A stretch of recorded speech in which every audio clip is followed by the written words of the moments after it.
오늘 하나님의 말씀 창세기 24장 26절 27절입니다. 이에 그 사람이 머리를 숙여 여호와께 경배하고 가로되 나의 주인 아브라함의 하나님 여호와를 찬송하나이다. 나의 주인에게 주의 인자심과 성실을 끊이지 아니하셨사오며 여호와께서 길에서 나를 인도하사 내 주인의 동생 집에 이르게 하셨나이다 하니라. 오늘 설교 제목은 파도치는 엘리에셀의 감동의 물결, 이런 제목입니다. 우리는 신앙생활을 하면서 우리 눈에 보이지는 않지만 하나님께서 우리를 눈동자처럼 보호하시고 돌보시고 계십니다. 그럼에도 불구하고 그것을 깨닫지 못하고 감지하지 못해 우리 신앙이 자라나지 못하고 있습니다. 그러나 믿음 생활을 하면서 하나님이 나를 이처럼 돌보시고 계심을 발견할 때 내 속에서 기쁨이 용솟음치고 행복해집니다. 이거는 세상이 주는 행복과는 다른 것입니다. 이러한 경험이 나로 하여금 신앙을 성장케 합니다. 하나님을 만나는 경험, 이것이야말로 크리스찬에게 있어서 보약 중에 보약인 것입니다.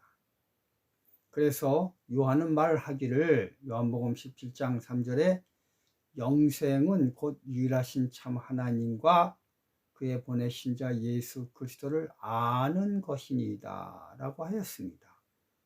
여기서 아는 것은 제가 누누이 말을 했지만 기노스코, 즉 경험을 통해서 아는 것을 말하고 있습니다.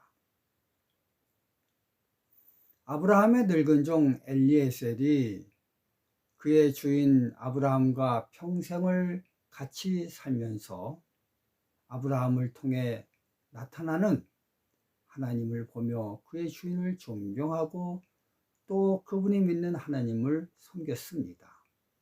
그러나 이번만은 틀렸습니다.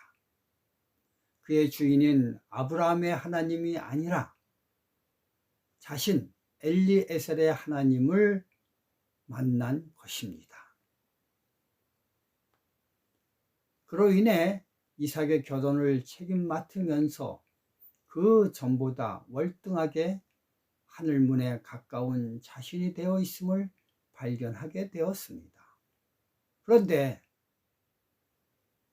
이런 일이 일어나기 전 벌써 믿음의 조상 아브라함은 이렇게 될 것을 예지적으로 알아 그의 종 엘리에셀이 떠나기 전 이렇게 그에게 말을 하였습니다. 창세기 24장 7절, 그가 그 사자를 내 앞서 보낼지니라. 엘리에셀이 근심 걱정이란 짐을 한 짐 가득 지고 갔지만 그 근심 걱정을 풀어줄 하나님의 사자가 먼저 가서 다 준비해 놓으실 것이라는 믿음의 표현입니다. 아브라함은 그의 종 엘리에셀이 겪어야 할 근심 걱정을 미리 경험을 하였습니다. 하나님이 가나안 땅으로 가라고 하였을 때 동서남북 어디로 가야 할지 몰라 매일 아침 하늘을 쳐다보며 주여 어디로 가야 합니까? 라며 탄식하였던 그였습니다. 히브리서 11장 8절, 믿음으로 아브라함은 부르심을 받았을 때에 순종하여 장래 기업으로 받을 땅에 나아갈새 갈 바를 알지 못하고 나갔으며, 초창기 아브라함의 상태가 지금 이 늙은 종 엘리엘의 상태와 똑같습니다. 늙은 종 엘리에셀이 아브라함이 집을 떠나 하란 땅으로 향했을 때 그는 정말 어디로 가야 할지 갈 바를 알지 못하고 떠났음이 분명합니다. 그러나 그가 자기 마음대로 자기 발걸음을 옮겼다고 생각하며 갔지만, 그러나 그렇지 않고 그 발걸음을 주동적으로 움직이신 분은 하나님이신 것입니다. 성경을 볼까요? 창세기 24장 10절. 메소보다미아로 가서 나홀의 성에 이르러.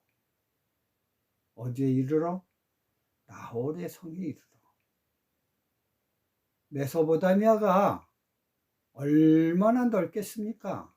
좁디 좁은 가나안 땅에 살아 안면이 좁은 그가 그보다 엄청나게 넓은 땅 메소포타미아라는 넓기 넓은 땅 어디에 가서 이삭의 신부감을 찾는다는 것입니까?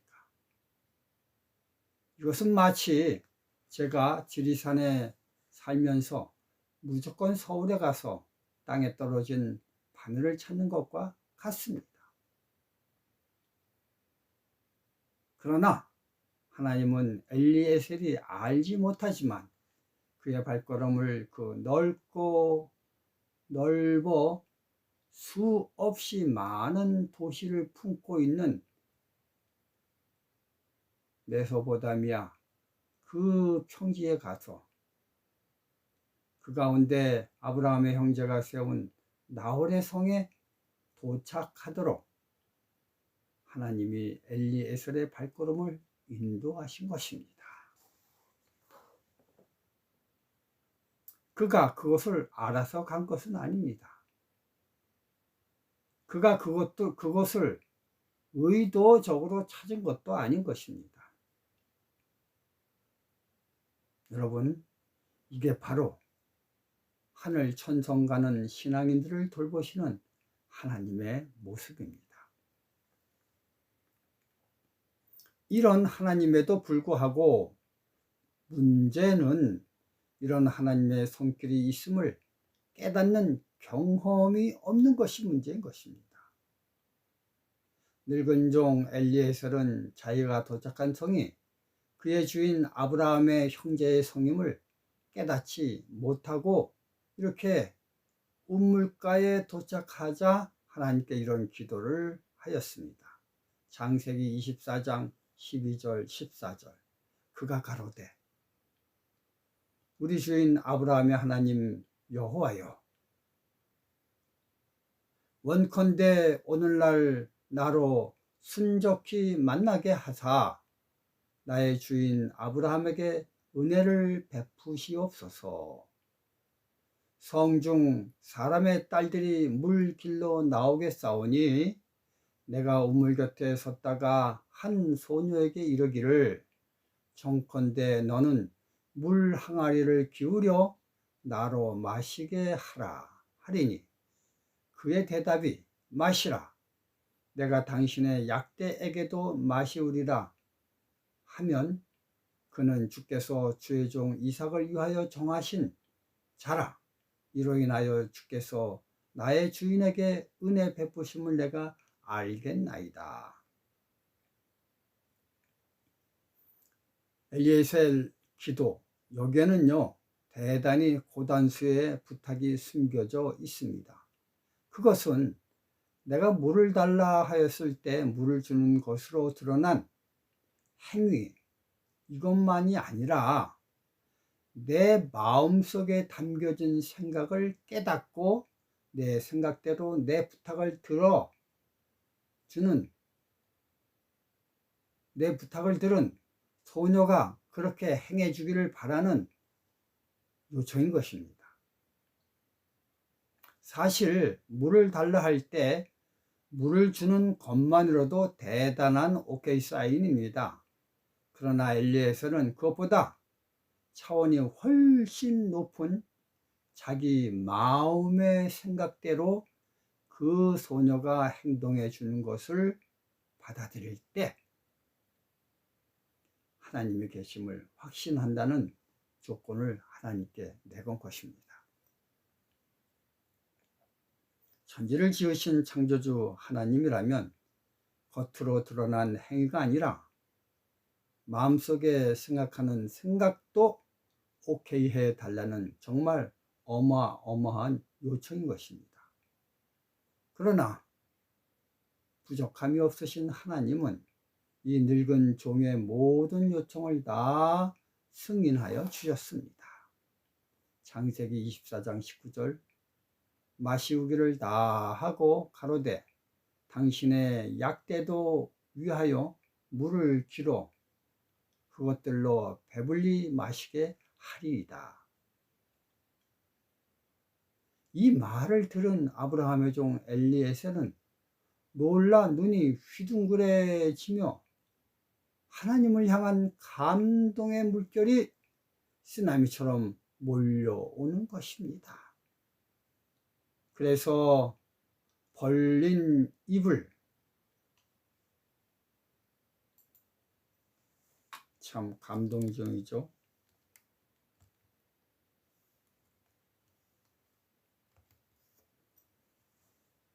엘리에셀이 벌린 입을 닫지 못하고 한 말이 오늘의 성경절입니다.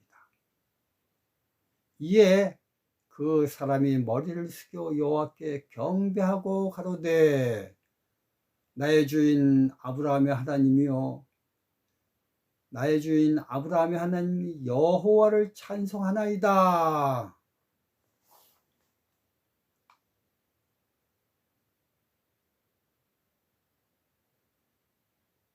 우리는 신앙생활을 하면서 내가 얼마나 오랜 기간 하나님을 믿었느냐, 이게 중요한 것이 아닙니다. 그리고 내가 얼마나 높고 중요한 자리를 차지하고 있느냐, 이것도 중요한 것이 아닙니다. 중요한 것은 오늘의 엘리에셀처럼 하나님이 나를 위해 베푸신 손길을 얼마나 많이 감지했느냐, 이게 중요한 것입니다. 이것이 집사요, 장로요, 목사라는 직책을 직접답게 하는 것입니다. 이처럼 하나님을 만난 경험이 없이 목사요, 장로요, 집사직임을 행하는 것은 마치 안고 없는 찐빵과 같은 것입니다. 진정한 의미의 하나님의 종이 아닌 것입니다. 오늘 아브라함의 종 엘리에셀은 우물가에 앉아 물을 마시는 것이 아니라 하늘 생명수 강가에서 생명수를 마시고 있는 것입니다. 아, 얼마나 감동의 물결이 마음속에 파동쳐 오고 있습니까? 오늘 우리도 아브라함의 늙은 종 엘리에셀과 같이 하나님을 만나는 하루가 되어서 하늘 생명 강가에서 생명수를 마시는 하루가 되길 바라며 말씀을 마치겠습니다. 감사합니다.